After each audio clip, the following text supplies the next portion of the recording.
സ്വാഗതം. ഇന്ന് നമ്മൾ കഴിവ് എന്ന ഒരു അന്താരാഷ്ട്ര ജീവിത നൈപുണ്യ അക്കാദമിയെ കുറിച്ചുള്ള ചില കാര്യങ്ങളാണ് വിശദമായി നോക്കാൻ പോകുന്നത്. ശരി. ഈ കഴിവ് എന്ന ആശയം അറിവ്, പ്രവർത്തനം, ഉന്മേഷം, യോജിപ്പ്, ഉൾക്കാഴ്ച, സാങ്കേതിക വിദ്യ, ആനന്ദം, അങ്ങനെ പലതിന്റെയും ഒരു സമന്വയമാണ്. അതെ. അവരുടെ A to Z of life എന്നൊരു ചട്ടക്കൂടുണ്ട്. അതിൽ യോഗയുടെ 4 മാർഗങ്ങൾ, ഭക്തി, കർമ്മ, ജ്ഞാന, രാജയോഗ, ഇതിനൊക്കെ ഒരു പങ്കുണ്ട്. എന്നാൽ നമ്മൾ ഇന്ന് പ്രധാനമായിട്ടും നോക്കുന്നത് W ഫോർ വിസ്ഡം, അതായത് ജ്ഞാനം എന്നതിലാണ്. അപ്പോ എന്താണ് ഈ ജ്ഞാനം? ഇത് പുസ്തകത്തിലുള്ള അറിവ് മാത്രമാണോ? അല്ല. ഈ രേഖകൾ പറയുന്നതനുസരിച്ച് ജ്ഞാനം എന്ന് പറയുന്നത് അറിവ്, പിന്നെ നമ്മുടെ അനുഭവം, സ്വയം അവബോധം, ഇതിന്റെ എല്ലാം ഒരു ചേരുവയാണ്. അതായത് ജീവിതത്തിലെ പല സങ്കീർണമായ വഴികളിലൂടെയും നമുക്ക് വ്യക്തതയോടെ, കുറച്ച് കരുണയോടെ ഒക്കെ മുന്നോട്ടു പോകാൻ ഇത് സഹായിക്കും. അറിവ് നമുക്ക് പുറത്തു നിന്ന് നേടാം, അല്ലേ? പക്ഷെ ജ്ഞാനം അത് നമ്മുടെ ഉള്ളിൽ നിന്ന് തന്നെ വരേണ്ട ഒന്നാണ്. കൊള്ളാം. അപ്പോ ഈ WISDOM എന്ന വാക്ക്, അതിലെ ഓരോ അക്ഷരത്തിനും ഇവരൊരു പ്രത്യേക അർത്ഥം കൊടുക്കുന്നുണ്ടല്ലേ, ഉദാഹരണങ്ങൾ സഹിതം?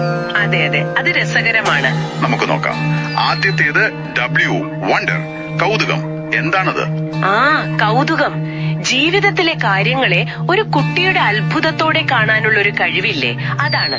പുതിയ കാര്യങ്ങൾ അറിയാനും പഠിക്കാനും ഒക്കെയുള്ള ഒരു താല്പര്യം. ഉദാഹരണത്തിന്, ഒരു കുട്ടി ആകാശത്തേക്ക് നോക്കി നക്ഷത്രങ്ങൾ എന്താ എന്ന് ചോദിക്കുമ്പോ അമ്മ നേരെ ഉത്തരം കൊടുക്കുന്നില്ല. പകരം നമുക്ക് ഒരുമിച്ച് പുസ്തകം നോക്കി കണ്ടുപിടിക്കാം എന്ന് ചോദിക്കുന്നു. കൊള്ളാം. അതെ. അപ്പോ ഇവിടെ ജ്ഞാനമെന്ന് പറയുന്നത് ഉത്തരം കൊടുക്കൽ മാത്രമല്ല, ആ കൗതുകത്തെ പ്രോത്സാഹിപ്പിക്കലാണ്. അത് പിന്നെയും പഠിക്കാൻ പ്രേരിപ്പിക്കും. ശരി. അടുത്തത് I, ഇൻസൈറ്റ്, ഉൾക്കാഴ്ച. ഇതെങ്ങനെയാ ജ്ഞാനമാകുന്നത്? ഉൾക്കാഴ്ച എന്ന് പറഞ്ഞാൽ നമ്മുടെ അനുഭവങ്ങളിൽ നിന്നും ചിന്തകളിൽ നിന്നും കിട്ടുന്ന ഒരു ആഴത്തിലുള്ള തിരിച്ചറിവാണ്. ഇപ്പോ ഒരു ഓഫീസിൽ ഒരാൾ ഒരു പ്രോജക്റ്റിൽ പരാജയപ്പെട്ടു എന്ന് വെക്കാം. മാനേജർ അയാളെ വഴക്ക് പറയുന്നതിന് പകരം എന്താ പറ്റിയത്, എവിടെയാ ബുദ്ധിമുട്ടുണ്ടായത് എന്ന് ചോദിച്ചു മനസ്സിലാക്കുന്നു. എന്നിട്ട് അടുത്ത തവണ മെച്ചപ്പെടുത്താൻ സഹായിക്കുന്നു. അപ്പോ ആ പിഴവിൽ നിന്ന് പഠിക്കാനുള്ള ഒരു കഴിവ്, അതാണ് ഉൾക്കാഴ്ച. ശരിയാണ്. പ്രതിഫലനത്തിലൂടെയുള്ള ഒരു വളർച്ച. അതെ. ഇനി S, സെൻസിറ്റിവിറ്റി, സംവേദനക്ഷമത. അതെങ്ങനെ വിശദീകരിക്കും? മറ്റുള്ളവരുടെ വികാരങ്ങള്, അവരുടെ ആവശ്യങ്ങള്, അതൊക്കെ മനസ്സിലാക്കാനുള്ള കഴിവ്. കുറച്ചുകൂടി പറഞ്ഞാൽ അനുകമ്പയോടെ പെരുമാറാനുള്ള കഴിവ്. ഉദാഹരണം, നമ്മുടെ ഒരു സുഹൃത്ത് നല്ല വിഷമത്തിലിരിക്കുമ്പോ നമ്മൾ പോയിട്ട് ഇതൊക്കെ നിസ്സാരമല്ലേ എന്നൊന്നും പറയാതെ അവര് പറയുന്നത് ശ്രദ്ധിച്ച് കേൾക്കുക, ഞാൻ കൂടെയുണ്ട് എന്ന് പറഞ്ഞൊരു സമാധാനം കൊടുക്കുക.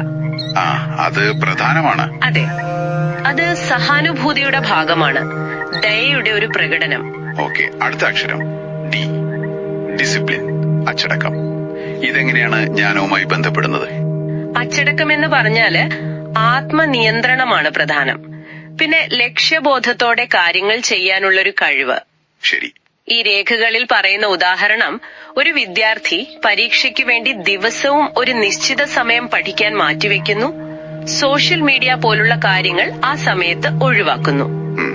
അതിന്റെ ഫലം നല്ല റാങ്ക് ആയിരിക്കും. അപ്പോ വലിയ ലക്ഷ്യങ്ങൾക്ക് വേണ്ടി ചെറിയ ചെറിയ സുഖങ്ങൾ വേണ്ടെന്ന് വെക്കാനുള്ള ഒരു കഴിവ്. ഇത് ദീർഘവീക്ഷണത്തിന്റെ ഭാഗമാണ്, അതുകൊണ്ട് ജ്ഞാനവുമാണ്. ശരിയാണ്. അടുത്തത് O ഫോർ ഓപ്റ്റിമിസം, ശുഭാപ്തി വിശ്വാസം. ഓപ്റ്റിമിസം.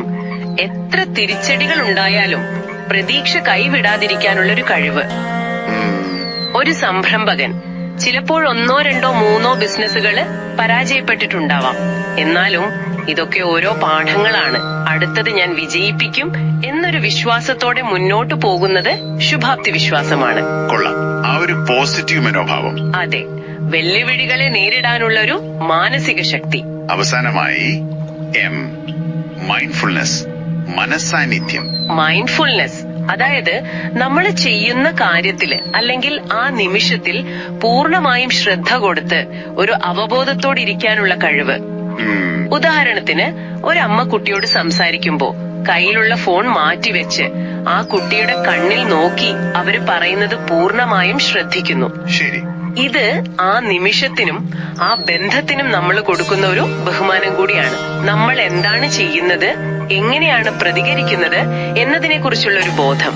അപ്പോ ഈ WISM-ല് ഓരോ ഘടകവും കൗതുകം, ഉൾക്കാഴ്ച, സംവേദനക്ഷമത, അച്ചടക്കം, ശുഭാപ്തി വിശ്വാസം, മനസാന്നിധ്യം ഇതെല്ലാം എങ്ങനെയാണ് നമ്മുടെ ജീവിതത്തിൽ ഒരുമിച്ച് വരുന്നത്?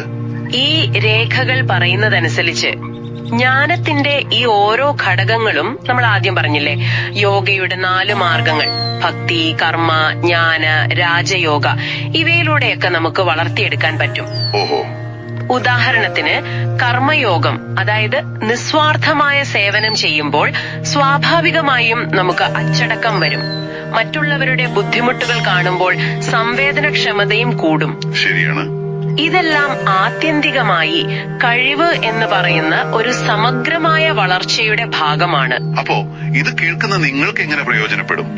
ഈ രേഖകൾ പറയുന്നത് ജ്ഞാനം എന്നത് ഏതോ വലിയ തത്വചിന്ത മാത്രമല്ല. അല്ല, മറിച്ച് ഈ പറഞ്ഞ കൗതുകം, സഹാനുഭൂതി, അച്ചടക്കം ഇതൊക്കെ നമ്മുടെ ദിവസേനയുള്ള ജീവിതത്തിൽ പരിശീലിക്കാൻ പറ്റുന്ന ഒന്നാണ്, അല്ലെ? ചുരുക്കി പറഞ്ഞാൽ ഈ രേഖകൾ അനുസരിച്ച് അറിവ് പ്ലസ് അനുഭവം പ്ലസ് കരുണ പ്ലസ് ദീർഘവീക്ഷണം ഈക്വൽസ് ജ്ഞാനം. അതെ, കൃത്യമായി പറഞ്ഞു. പക്ഷെ ഒരു കാര്യം ഓർക്കണം, ഇത് വെറുതെ ഇരുന്നാൽ കിട്ടില്ല.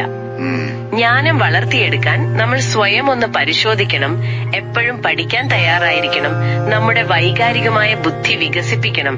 ഇതൊക്കെ ആവശ്യമാണെന്ന് ഈ രേഖകൾ പറയുന്നുണ്ട്. പിന്നെ ജ്ഞാനമുള്ള ആളുകളുമായി സംസാരിക്കുന്നത്, നന്ദി പ്രകടിപ്പിക്കുന്നത് ഇതൊക്കെ സഹായിക്കും. വളരെ ശരിയാണ്. അപ്പൊ നിങ്ങൾക്കായി ഒരു അവസാന ചിന്ത.